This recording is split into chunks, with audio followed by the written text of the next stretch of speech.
नमस्कार। Vision IAS के news today के इस अंक में आप सभी का स्वागत है। इस अंक में हम आपके लिए लेकर आए हैं यूपीएससी परीक्षा की दृष्टि से महत्वपूर्ण कुछ अहम खबरें। इस अंक के साथ मैं हूँ दिव्या सिंह। आइए सबसे पहले बात करते हैं इस अंक की हेडलाइंस के बारे में। प्रधानमंत्री ने भारत ऊर्जा सप्ताह 2023 के दौरान E20 ईंधन लॉन्च किया। प्रधानमंत्री ने दक्षिण भारत की पहली औद्योगिक गलियारा परियोजना की आधारशिला रखी। तुर्की और सीरिया में शक्तिशाली भूकंपों के कारण अब तक लगभग 11,000 से ज्यादा लोगों की मौत हो चुकी है। भारत दक्षिण कोरिया राजनयिक संबंधों के 50 वर्ष पूरे हुए। वर्ष 1993 में संपन्न हुई भारत रूस मैत्री संधि की 30वीं वर्षगांठ मनाई गई। केंद्र सरकार ने विनियमों के संबंध में डिजिटल प्रतिस्पर्धा कानून पर एक समिति का गठन किया। और आइए अब खबरों पर विस्तार से चर्चा करते हैं।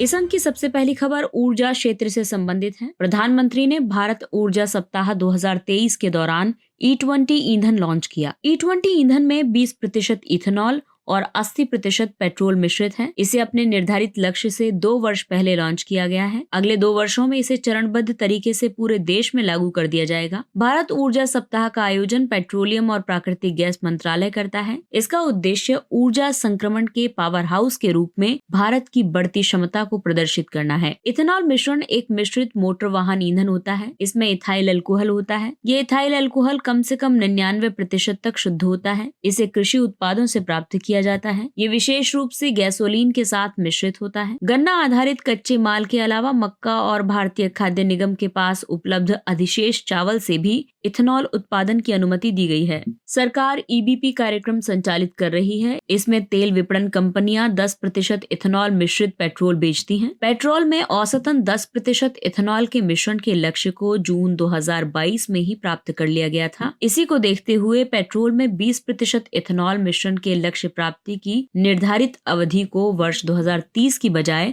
वर्ष 2025 कर दिया गया था। इथेनॉल मिश्रण ईंधन का महत्व इसलिए भी है क्योंकि ये कम प्रदूषण फैलाने वाला ईंधन है। ये पेट्रोल की तुलना में कम लागत पर समान दक्षता प्रदान करता है। ये ऊर्जा सुरक्षा प्रदान करता है, कच्चे तेल के आयात बिल को कम करता है और अर्थव्यवस्था को निम्न कार्बन अर्थव्यवस्था की ओर ले जाता है। ये स्थानीय उद्यमों और किसानों को ऊर्जा से जुड़ी अर्थव्यवस्था में भाग लेने के लिए सक्षम बनाता है। इथेनॉल मिश्रण में सुधार के लिए कई उपाय किए गए हैं। अनाज आधारित डिस्टिलरीज को भी ब्याज छूट योजना का लाभ दिया गया है। ऑटोमोटिव ईंधन E12 और E15 के उपयोग के लिए निर्देश अधिसूचित किए गए हैं और राष्ट्रीय जैव ईंधन नीति में संशोधन किए गए हैं। अगली खबर अवसंरचना से संबंधित है। प्रधानमंत्री ने दक्षिण भारत की पहली औद्योगिक गलियारा परियोजना की आधारशिला रखी। इस परियोजना का कार्यान्वयन कर्नाटक के तुमकुरू में राष्ट्रीय औद्योगिक गलियारा कार्यक्रम के एक भाग के रूप में किया जाएगा। आंध्र प्रदेश के कृष्णापट्टनम, कर्नाटक के तुमकुरू और तमिलनाडु की पोन्नेरी की NICP के चेन्नई बेंगलुरु औद्योगिक गलियारे के तहत प्राथमिकता वाले नोड्स के रूप में पहचान की गई है। NICP का लक्ष्य विश्व स्तरीय विनिर्माण सुविधाओं को बढ़ावा देना और भारत में भविष्य के औद्योगिक शहरों को विकसित करना है। साथ ही इसका व्यापक उद्देश्य बड़े पैमाने पर विनिर्माण इकाइयों की स्थापना के लिए प्लग एंड प्ले अवसंरचनात्मक सुविधाएं प्रदान करना है। दिल्ली मुंबई औद्योगिक गलियारा इस तरह का पहला औद्योगिक गलियारा है जिसे 2011 में मंजूरी दी गई थी। इसके बाद अमृतसर कोलकाता, चेन्नई बेंगलुरु औद्योगिक गलियारा, विजाग चेन्नई, पूर्वी तट आदि का निर्माण कार्य चल रहा है। औद्योगिक गलियारों की जरूरत इसलिए है क्योंकि ये वैश्विक विनिर्माण, निवेश गंतव्य केंद्रों और सर्वश्रेष्ठ बुनियादी ढांचे के साथ स्मार्ट शहरों को बढ़ावा देने के लिए इम्पोर्टेंट है। इसके अलावा देश में विनिर्माण क्षमता का उपयोग करने के लिए मांग से पहले गुणवत्तापूर्ण बुनियादी ढांचे का निर्माण करके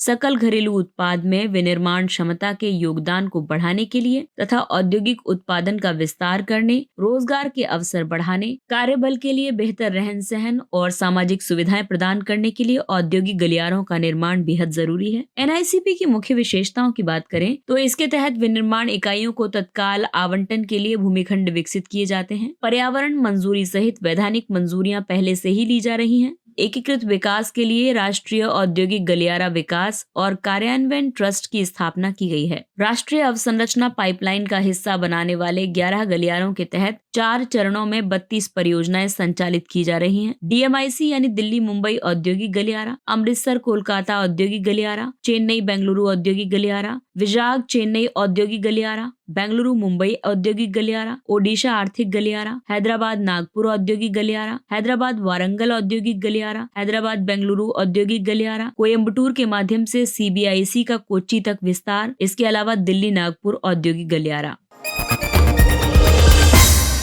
और आइए अब बात करते हैं इस साल की पहली बहुत बड़ी प्राकृतिक आपदा की। तुर्की और सीरिया में शक्तिशाली भूकंपों के कारण अब तक लगभग 11,000 से ज्यादा लोगों की मौत हो चुकी है। इन देशों में शुरुआत में 7.8 परिमाण का शक्तिशाली भूकंप आया था। इसके बाद भी दर्जनों भूकंप के झटके महसूस किए गए थे। किसी भूकंप के अवकेंद्र से निकलने वाली भूकंपीय ऊर्जा की मात्रा को भूकंप का परिमाण कहते हैं। भूकंप के परिमाण को मापने के लिए Richter scale, moment magnitude scale आदि का उपयोग किया जाता है। जिस क्षेत्र में भूकंप आया है वो अनातोलिया टेक्टोनिक ब्लॉक नामक एक भूकंपीय भ्रंश रेखा के पास स्थित है। ये रेखा उत्तरी, मध्य और पूर्वी तुर्की से होकर गुजरती है। जैसा कि आप इस मैप में देख सकते हैं, इस क्षेत्र में भूकंप का आना अफ्रीकन, यूरेशियन और अरेबियन प्लेटों के बीच विवर्तनिकी क्रिया का परिणाम है। तुर्की अनातोलिया प्लेट पर स्थित है। अरेबियन प्लेट उत्तर दिशा की ओर गति करती है। इसकी वजह से अनातोलिया प्लेट थोड़ी सी पश्चिम की ओर खिसक गई और इसकी वजह से भूकंप आया है। ये भूकंप ईस्ट अनातोलिया फॉल्ट जोन के पास आया है। ये हाल के वर्षों में इस क्षेत्र में आने वाले सबसे बड़े स्ट्राइक स्लिप भूकंपों में से एक है। स्ट्राइक स्लिप भ्रंश भूपर्पटी में लंबवत दरारें होती हैं, जहां टेक्टोनिक ब्लॉक या फिर विवर्तनिक प्लेटें लगभग क्षैतिज रूप से गति करती हैं। इन भ्रंशों में दो प्लेटें समानांतर लेकिन एक दूसरे के विपरीत दिशाओं में गति करती हैं। तुर्की यूरोप और एशिया महाद्वीपों के मध्य एक सेतु के रूप में स्थित है। ये डार्डेनेल्स जलडमरू मध्य, मरमरा सागर और बोस्फोरस जलडमरू मध्य द्वारा विभाजित है। ये उत्तर पश्चिम में बुल्गारिया और ग्रीस से, पूर्व में जॉर्जिया, अर्मेनिया, अजरबैजान और ईरान से तथा दक्षिण में सीरिया और इराक से घिरा हुआ है।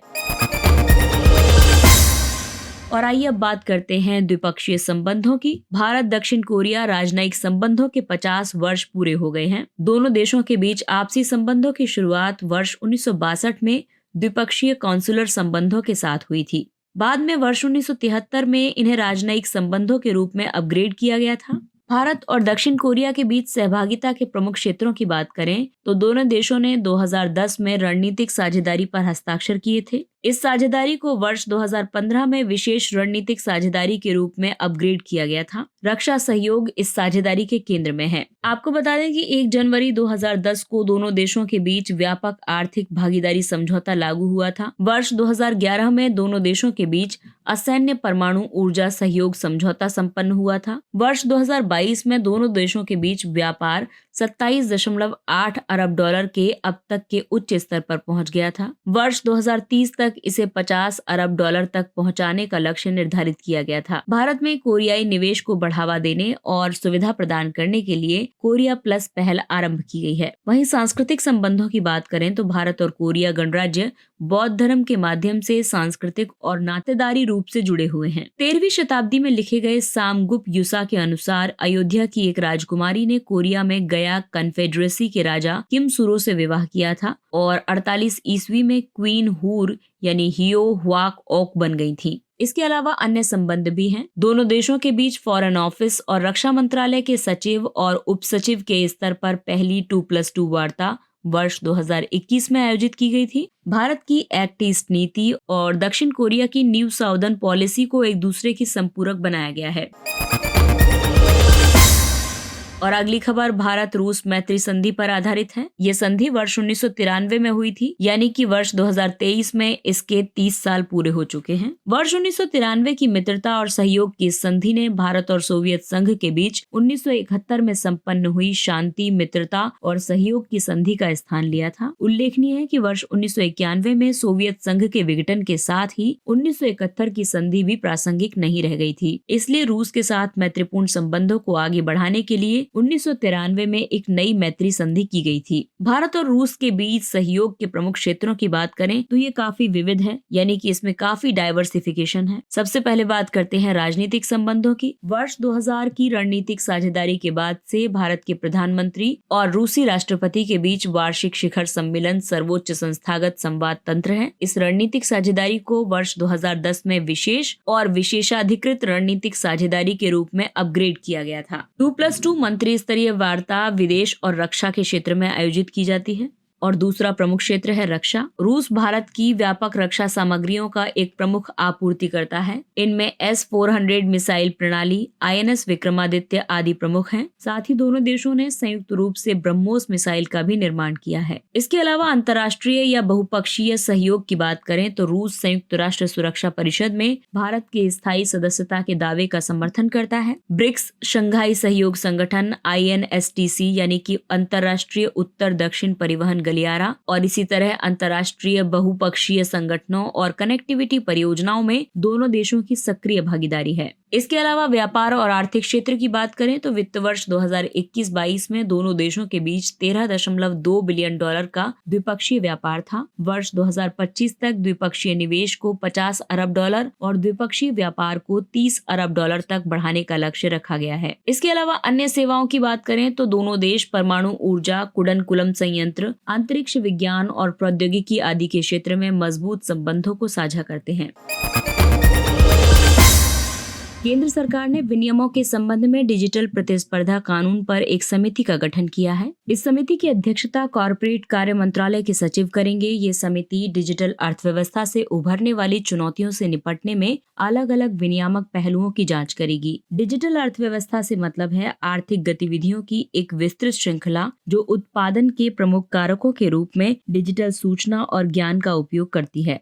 भारत की उपभोक्ता डिजिटल अर्थव्यवस्था के 2030 तक $1 ट्रिलियन अमेरिकी डॉलर तक पहुंचने की उम्मीद है। वर्ष 2020 में ये $537.5 बिलियन थी। और आइए अब आपको बताते हैं प्रतिस्पर्धा रोधी प्रथाओं के बारे में। इनमें शामिल है एंटी स्टीयरिंग प्रावधान, प्लेटफॉर्म न्यूट्रलिटी या सेल्फ प्रिफेंसिंग, एडजेंसिंग या बिल्डिंग एंड टाइंग, डेटा उपयोग, विलय और अधिग्रहण, मूल्य निर्धारण या भारी छूट, विशेष समझौते, सर्च एंड रैंकिंग प्रिफेंसिंग, तृतीय पक्ष अनुप्रयोगों को प्रतिबंधित करना, विज्ञापन संबंधी नीतियां आदि। ये समिति एक अलग कानून के माध्यम से डिजिटल बाजारों के लिए पूर्वानुमान आधारित विनियामक तंत्र की आवश्यकता की भी जांच करेगी। एक्स एंटे विनियमन का उद्देश्य बाजार से जुड़ी समस्याओं की पहले से ही पहचान करना है। वर्तमान में प्रतिस्पर्धा अधिनियम 2002 प्रतिस्पर्धा पर प्रतिकूल प्रभाव डालने वाली प्रथाओं को नियंत्रित करता है। इससे पहले एक संसदीय स्थायी समिति की रिपोर्ट में भी गूगल, एप्पल जैसी बिग टेक कंपनियों द्वारा कई तरह की प्रतिस्पर्धा रोधी प्रथाओं की चर्चा की गई थी। समिति ने इससे संबंधित कुछ सुझावों की भी सिफारिश की थी। ये सिफारिशें हैं: एक अधिकार से निपटने के लिए व्यवस्थित रूप से महत्वपूर्ण डिजिटल मध्यवर्तियों के लिए एक परिभाषा तैयार की जानी चाहिए। एक निष्पक्ष, पारदर्शी और प्रतिस्पर्धी डिजिटल इकोसिस्टम सुनिश्चित करने के लिए अलग डिजिटल प्रतिस्पर्धा अधिनियम तैयार किया जाना चाहिए। इसके अलावा SIDIs की बारीकी से निगरानी करने के लिए भारतीय प्रतिस्पर्धा आयोग के भीतर विशेष डिजिटल बाजार संस्था का गठन किया जाना चाहिए। विज्ञापन के लिए डेटा उपयोग पर सख्त विनियमन के अलावा सेवाओं की भारी छूट, बंडलिंग या टाइंग पर अंकुश लगाया जाना चाहिए। और आइए बात करते हैं कुछ अन्य महत्वपूर्ण सुर्खियों की। परिहार। सुप्रीम कोर्ट ने उम्र कैद की सजा काट रहे दोषियों की परिहार याचिकाओं पर फैसला करने से जुड़ी उत्तर प्रदेश सरकार की याचिका को खारिज कर दिया है। इस मामले में राज्य सरकार ने ये दलील दी थी कि राज्यपाल को परिहार याचिकाओं पर 3 माह की समय सीमा के भीतर निर्णय लेने के लिए बाध्य नहीं किया जा सकता। राज्य में परिहार के 2248 मामले लंबित हैं। परिहार का मतलब है दंड के स्वरूप को बदले बिना किसी व्यक्ति की सजा को कम करना। संविधान का अनुच्छेद 161 राज्यपाल को ये अधिकार देता है कि वो किसी भी कानून के खिलाफ किसी भी अपराध के लिए दोषी ठहराए गए व्यक्ति को सजा से छूट प्रदान कर सकता है। राज्यपाल की ये शक्ति संबंधित विषय पर उस राज्य की कार्यपालिका शक्ति के विस्तार के अधीन है।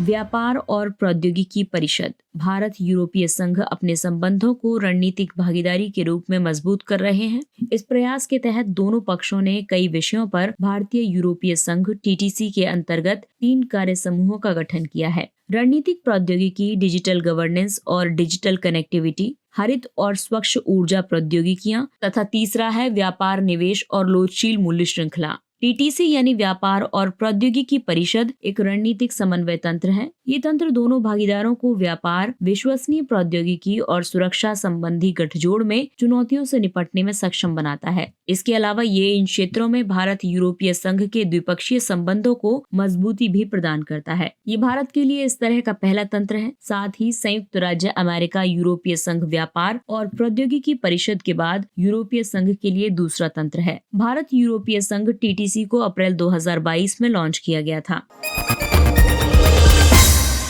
अगला टॉपिक है विवाद से विश्वास 1। वित्त मंत्रालय के व्यय विभाग ने विवाद से विश्वास 1 योजना के तहत वस्तु एवं सेवाओं की खरीद से जुड़े पुराने अनुबंधों के मामले में सूक्ष्म, लघु और मध्यम उद्यमों को राहत प्रदान की है। विवाद से विश्वास 1 की घोषणा बजट भाषण 2023-24 में की गई थी। इस योजना को कोविड-19 के कारण पिछले 2 वर्षों में एमएसएमईज के सामने आने वाली कठिनाइयों को दूर करने के लिए शुरू किया गया था। इसके तहत एमएसएमईज द्वारा कोविड महामारी के दौरान अनुबंधों को पूरा करने में विफल रहने के मामलों में बोली या प्रदर्शन जमानती राशि से संबंधित जब्त की गई राशि का 95% सरकार और सरकारी उपक्रमों द्वारा एमएसएमईज को वापस लौटा दिया जाएगा। राहत अनुदान की निगरानी सरकारी ई मार्केट प्लेस के माध्यम से की जाएगी।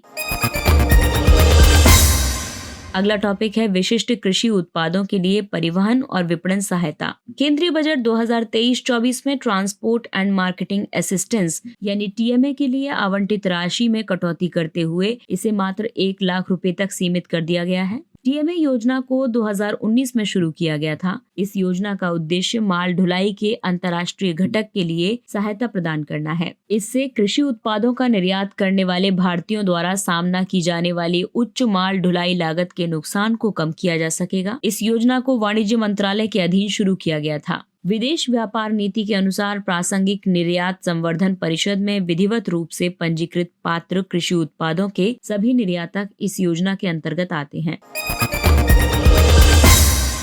अगला टॉपिक है कृषि विस्तार प्रणाली। कृषि और किसान कल्याण मंत्रालय ने डिजिटल ग्रीन एंटरप्राइज के साथ एक समझौता ज्ञापन पर हस्ताक्षर किए हैं। इसका उद्देश्य राष्ट्रीय स्तर के डिजिटल एक्सटेंशन प्लेटफॉर्म का निर्माण करना है। ये प्लेटफॉर्म क्यूरेटेड बहुप्रारूप बहुभाषी कंटेंट की एक डिजिटल लाइब्रेरी उपलब्ध कराएगा। इसके अलावा ये प्लेटफॉर्म समय पर किसानों को क्यूरेटेड कंटेंट वितरित करने में भी मदद करेगा। कृषि विस्तार प्रणाली किसान के खेत और अनुसंधान प्रयोगशालाओं के बीच के अंतराल को समाप्त करती है। ये प्रणाली सलाह और जानकारी प्रदान करके किसानों की समस्याओं को हल करने, खेत की दक्षता बढ़ाने और उत्पादन में वृद्धि करने में उनकी मदद करती है। केवलादेव राष्ट्रीय उद्यान। राजस्थान सरकार ने इस राष्ट्रीय उद्यान के भीतर एक चिड़ियाघर बनाने का प्रस्ताव दिया है। इसे भरतपुर पक्षी अभ्यारण्य के नाम से भी जाना जाता है। ये एक रामसर स्थल के साथ साथ विश्व धरोहर स्थल के रूप में भी सूचीबद्ध है। मध्य एशियाई प्रवासी उड़ान मार्ग पर इसकी अवस्थिति और जल की उपलब्धता के कारण यहाँ सर्दियों में कई प्रवासी पक्षी आते हैं। इन पक्षियों में बत्तख, हंस, कूट, पेलिकन, वेडर आदि शामिल हैं। केवलादेव में मौजूद आर्द्र भूमियां प्राकृतिक नहीं हैं। ये जल के लिए मानसूनी वर्षा और अन्य क्षेत्रों से लाए गए जल पर निर्भर हैं। केवलादेव में दुर्लभ साइबेरियन क्रेन सहित पक्षियों की लगभग 364 प्रजातियां देखी जा सकती हैं। अगला टॉपिक है वुल्फ 1069b। खगोलविदों ने एक्सोप्लैनेट वुल्फ 1069b की खोज की है। ये ग्रह एक लाल बौने तारे वुल्फ 1069 की परिक्रमा कर रहा है। सौरमंडल की सीमा से बाहर स्थित ग्रह को एक्सोप्लैनेट कहा जाता है। लाल बौने तारे का द्रव्यमान बहुत कम होता है। ऐसे तारों को आमतौर पर सर्वाधिक ठंडे तारे के रूप में जाना जाता है। ये ग्रह अपने तारे के हैबिटेट जोन यानी गोल्डीलॉक्स जोन में परिक्रमा कर रहा है और इसी वजह से इसकी सतह पर जल के तरल अवस्था में मौजूद होने की संभावना प्रकट की जा रही है। ये ग्रह ज्वारीय रूप से अपने मूल तारे से बंधा हुआ है। इसका मतलब है इसके एक हिस्से पर हमेशा दिन रहता है और दूसरे हिस्से पर हमेशा अंधेरा रहता है। अगला टॉपिक है एक्सटेंडेड रियलिटी। भारतीय अंतरिक्ष अनुसंधान संगठन और आईआईटी मद्रास ने एक समझौता ज्ञापन पर हस्ताक्षर किए हैं। इस समझौता ज्ञापन का उद्देश्य भारतीय मानव अंतरिक्ष उड़ान कार्यक्रम में एक्सटेंडेड रियलिटी और अन्य प्रौद्योगिकियों के उपयोग पर आपस में सहयोग करना है। IIT मद्रास एक्सटेंडेड रियलिटी का इस्तेमाल करके IHSP के लिए प्रशिक्षण मॉड्यूल विकसित करेगा। एक्सटेंडेड रियलिटी कंप्यूटर प्रौद्योगिकियों द्वारा उत्पन्न सभी वास्तविक और आभासी संयुक्त प्रणाली तथा मानव मशीन अंतरक्रियाओं को कहा जाता है। ये एक व्यापक पद है जिसमें virtual reality, augmented reality, mixed reality आदि शामिल है। एक्सटेंडेड रियलिटी का उपयोग इसलिए है क्योंकि 3D छवियों के साथ इंटरेक्शन को संभव बनाकर ये शल्य चिकित्सकों को प्रशिक्षित करने में मदद करती है। ये ग्राहकों को खरीद से पहले वस्तुओं को आजमाने की क्षमता प्रदान करती है और वर्चुअल फील्ड ट्रिप्स को संभव बनाती है। वॉइस डीप फेक तकनीक के माध्यम से किसी वास्तविक व्यक्ति की आवाज की बारीकी से नकल की जा सकती है। लोग इस तरह के वॉइस क्लोन बनाने के लिए कृत्रिम बुद्धिमत्ता और मजबूत कंप्यूटिंग शक्ति का इस्तेमाल करते हैं। इस तकनीक के उपयोग से उत्पन्न आवाज लक्षित व्यक्ति के स्वर, उच्चारण और अन्य अनूठी विशेषताओं को सटीक रूप से दोहरा सकती है। इसका इस्तेमाल यूजर्स को धोखा देने, साइबर अपराध करने या मशहूर हस्तियों को बदनाम करने के लिए किया जा सकता है। डीप फेक ऑडियो नस्लवादी, अपमानजनक और हिंसक टिप्पणियों वाले हो सकते हैं। डीप फेक का पता लगाने के लिए मल्टी फैक्टर ऑथेंटिकेशन और एंटी फ्रॉड सॉल्यूशंस तथा डीप ट्रेस जैसे प्रोग्राम्स हैं। अगला टॉपिक है युवा संगम पोर्टल। युवा संगम पंजीकरण पोर्टल को लॉन्च किया गया है। ये भारत सरकार की पहल है जिसका उद्देश्य लोगों से जोड़ने के लिए विशेष रूप से पूर्वोत्तर भारत और अन्य राज्यों से संबंधित युवाओं के बीच घनिष्ठ संबंध स्थापित करना है। इस पहल के तहत 8 पूर्वोत्तर राज्यों और अन्य राज्यों के बीच युवाओं के एक्सपोजर टूर आयोजित करने पर ध्यान केंद्रित किया जाएगा। इसकी अवधारणा एक भारत श्रेष्ठ भारत के तहत अलग अलग अन्य मंत्रालयों और विभागों के सहयोग से की गई है। EBSB यानी एक भारत श्रेष्ठ भारत का उद्देश्य राज्यों या केंद्र शासित प्रदेशों के युग्म के माध्यम से अलग अलग राज्यों या केंद्र शासित प्रदेशों के लोगों के बीच आपसी समझ को बढ़ावा देना है। इसके साथ ही ये अंक समाप्त होता है। अगले अंक में फिर मुलाकात होगी कुछ अन्य महत्वपूर्ण खबरों के साथ। तब तक अपने लक्ष्य के लिए तत्पर रहिए और अगर आपको हमारा कंटेंट अच्छा लगता है तो इसे लाइक, सब्सक्राइब और शेयर जरूर करें। और अब हमें यानी विजन IAS की पूरी टीम को दीजिए इजाजत। नमस्कार।